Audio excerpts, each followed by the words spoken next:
the product of all the values of root 3 minus I whole power 2 by 5. So ఈ complex నెంబర్కి సంబంధించినటువంటి అన్ని values యొక్క product మనం ఫైండ్ అవుట్ చేసుకోవాలి.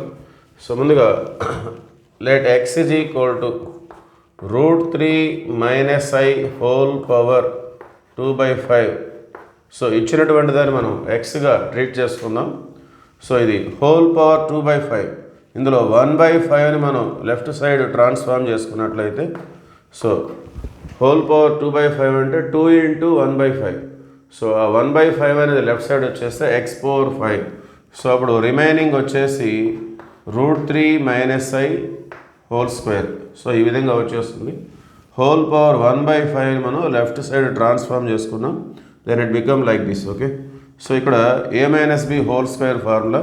సో ఏ స్క్వేర్ అంటే రూట్ 3 హోల్ స్క్వేర్ 3 వస్తుంది, ప్లస్ b స్క్వేర్ అంటే I square minus 2ab minus 2 root 3I.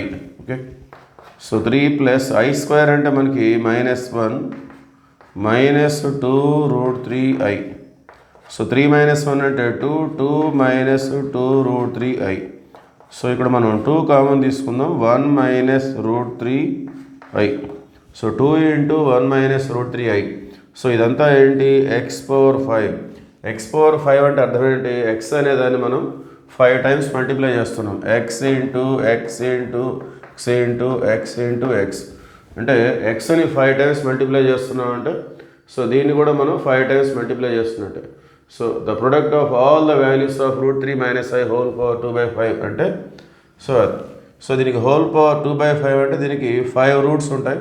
So 5 రూట్స్ని మనం మల్టిప్లై చేసినట్టు అయింది. Therefore X power 5 is equal to 2 into 1 minus root 3I. Therefore option C is the right answer. Okay, thank you.